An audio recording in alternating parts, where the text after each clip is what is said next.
Live from Sweet Swine County, where every day is sweet. It's Split Hoof tonight with Billy Gates and the Broken Window Band. I'm Earl Silo, and here is Sweet Swine County's own Cousin John. Hey, thank you. Good evening, ladies and gentlemen. Welcome to another exciting episode of Split Hoof tonight, episode 10. We're really glad to be here tonight. We got a great show in front of you. But you know, I was looking through a few things in the news. First thing I see is old Hugh Hefner. He had a bad year last year. The Playboy empire lost $51 million last year, so he's put it up for sale.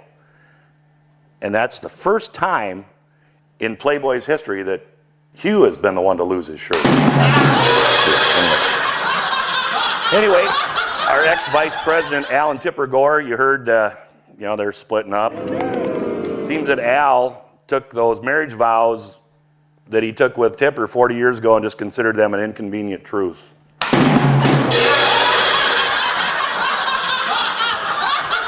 Also got some bad news for Al.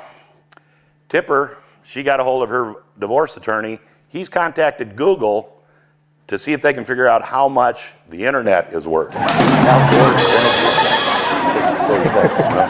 Iranian President Mahmoud Ahmadinejad recently gave a speech at the United Nations. About halfway through, half the members got up and walked out on him. It's kind of like a Kenny G concert. Anyway, the White House did announce today that the budget director is going to be leaving his post next month. Hey, newsflash, why has this guy even got a job? Anyway, I don't know. We got some great guests here tonight. We're gonna visit a few places outside Sweet Swine County. In fact, I think we're gonna go to one of them right now. We'll be right back. Hello, Sweet Swine County. This is your roving reporter, Clarice. Today, we're hidden away in Redwood County in Minnesota. Nestled in downtown Redwood Falls, on the corner of Highway 71 South and 2nd Street, is Tatanka Bluff's Bed and Breakfast. Originally, the Thorpe Building, built in 1875, the building was cut in half in 1942 to accommodate Highway 71. It was used as a photography studio for many years, and a Costain Studio sign is prominently displayed in the current living room. In 2007, the building was lovingly converted to a bed and breakfast by Clint and Diane Knorr. The B&B offers full kitchen facilities at any time, allowing guests to cook themselves. 3 rooms are available for rent, each with a private bath. Each room has a different personality, such as the honeymoon room, which contains a fireplace and sunny reading area. The prairie room offers simple elegance in muted colors, while the cottage room, frequently requested by their guests, offers a cozy mosquito-netted alcove for sleeping, a large bath with whirlpool tub, a separate seating area, and a charming porch with wicker furniture. For more information about this wonderful repurposed building, see their website, TatankabluffsBnB.com. From outside Sweet Swine County, this is Clarice, and as my Norwegian Nana would have said, hid away hardly means forgotten. Bye! Hey, let's hear it for Billy Gates and the Broken Window Band. So Earl, before we get started with the show tonight, got a little something, got a little housekeeping we got to take care of here. Okay. So got to move a couple things around because, are you ready for this? The Hogger has returned. Ooh. So Cousin John walked off with a little money and the big brought home the trophy. I was going to So say. it's back home where it belongs now in Sweet Swine County. For how long? Until one of the other guys gets good enough to take it away from me. You know, and it's kind of funny, talking about out there in the golf course, I see that down in the Gulf of Mexico, their old BP, they dumped a bunch of golf balls in the Gulf of Mexico to help stop that leak.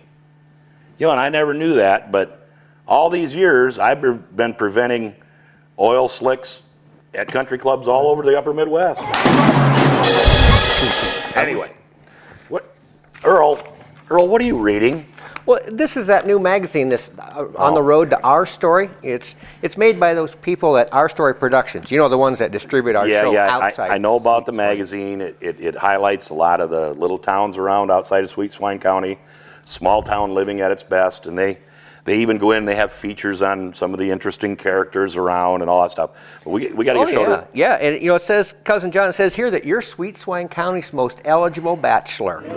Yeah, I understand, Earl. Now, folks, but it says here too, it says that you don't like camels and you're afraid of spiders and clowns because... Give me that, Earl. But it says... Folks, we're going to hear right now about Earl's latest little adventure. Well, I have been planning a trip, and I'd like to share with you another report that I like to call Earl Steps Out! You know, I found this little town called Tremont, and I think it's kind of interesting. Actually, you know, Tremont, it's a small community nestled up there in south central Minnesota. That's in Martin County. Uh-huh. Well, did you know that Tremont originally was settled as two separate towns, and they were platted out by competing railroads? Really? Yeah. Officially established in 1959, Tremont is actually a result of the consolidation of the twin villages of Triumph and Monterey. You need to go up there and look around. Ooh, well, okay. It's outside Sweet Swine County, but you need to go up there and look around a little bit. Well, that's what I found out, because it is located nearby the big lakes of Big Twin and Cedar, which provide some recreational opportunities for those who enjoy fishing, swimming, and camping. When the towns joined, they imagined that they took the first part of both names and made it into Tremont. Okay. Yep.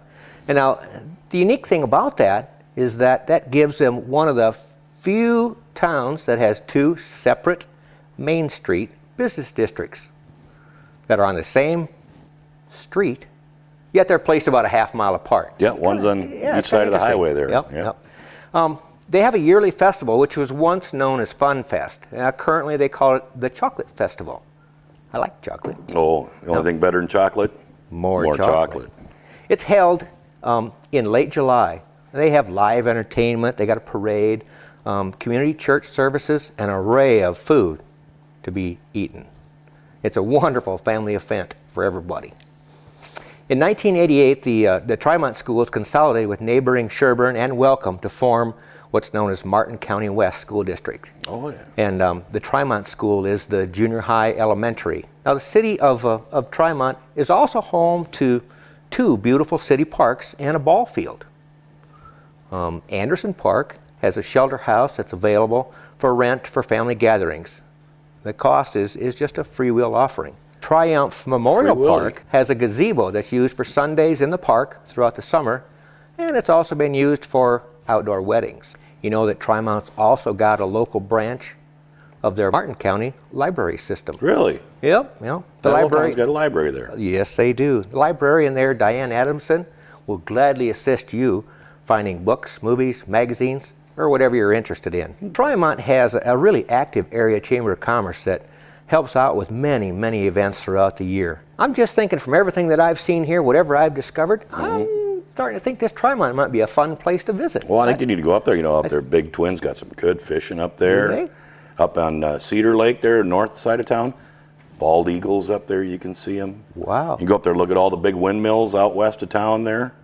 Man, there's a ton of them up there. That's it. That's what I'm going to do the next time that Earl steps out. Well, Earl, hey, nice job. Now, if we can just get you to step outside Sweet Swine County, you can really do some stepping out. I think I'll do it at this time. Okay, good. Yeah.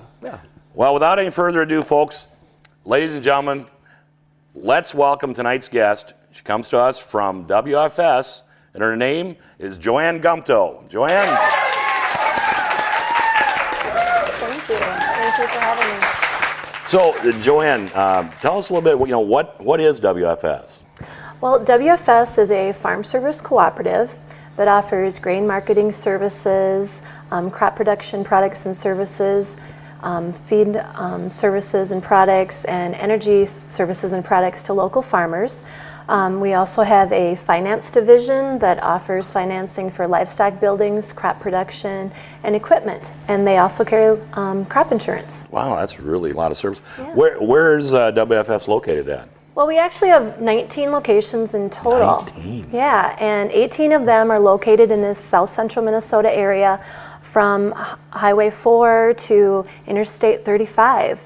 And then we also have one location in northern Iowa that's just over the border. Okay. And then our main office is in Truman. So, Joanne, if a farmer wants to do business with WFS, does he need to join or belong to the group? Or? Well, as a farmer doing business with WFS, you're considered a member of the cooperative, and as and as all cooperatives do, any profits that are generated at the end of the year are allocated back to those members, and then we give a portion of that back in cash, so they get a check at the end of the year. And then we retain part of it to reinvest back into the cooperative so that we can build new facilities, upgrade our facilities, and buy rolling stock like Terragators and Rogators so that we can service our farmers better and be a viable company. Great. So how is WFS governed then? Are they? Well, we have a board of directors, and it consists of 9 members of our cooperative, farmer members, and they're elected by other members, and they represent 4 districts that we have in our area. And so there's 2 directors from each of those districts, and then we have 1 board member that's at large. Oh, okay. So WFS, what does that actually stand for? Well, it actually stands for our legal name, which is Watonwan Farm Service, and that corresponds with where WFS actually started, which was in Watonwan County. Okay. Several years ago, probably about 15 years ago, we went with the acronym WFS because we kind of went beyond the Watonwan County. Obviously, as we go towards I-35, you know, we cover quite a bit more counties than just Watonwan. But today, you know, we like to associate WFS with what our tagline is, which is working for farmer success. And that helps the general public kind of understand what our business does and who we are. I've heard that jingle, now that I think of that. You know, it's kind of hard to envision the size and the scope of your organization. That's part of the reason that I wanted to have you here, because, you know, we're shown all over. No matter where we go, WFS is there. Yes, so maybe if you could kind of help our audience and at home and here kind of wrap their arms a little bit around of what, you know, how that all works out for you guys, where you're located and how everything fits together there. Sure. Like I said, we have 19 locations, and we employ about 225 people at those locations. Wow. And in our fiscal year 2010, which just ended in July, we actually had about $365 million in sales, and we generated $9 million in profit. Now again, that profit gets allocated back to our members, so that cash portion of that obviously is going to go back into our communities, also pay quite a bit of property taxes, as you can imagine, with all those locations. So that's just another way that we can help sustain those small communities that we belong in. You know, that's great. You know, like you said, returning the money back in, but not only that, but making the farmers more successful and more profitable themselves too, is a great thing for all our small towns around. Anything new and exciting on the horizon? Well, it's no secret that we are looking at building a new grain facility, and we're not ready to disclose all the details of it yet, but I will say that it's going to be a state-of-the-art facility that's going to serve our members very well. You know, I've got a little extra land. You might want to... Are they going to build that in Sweet Swine County? No, I don't think so. You might have to go outside and look at it.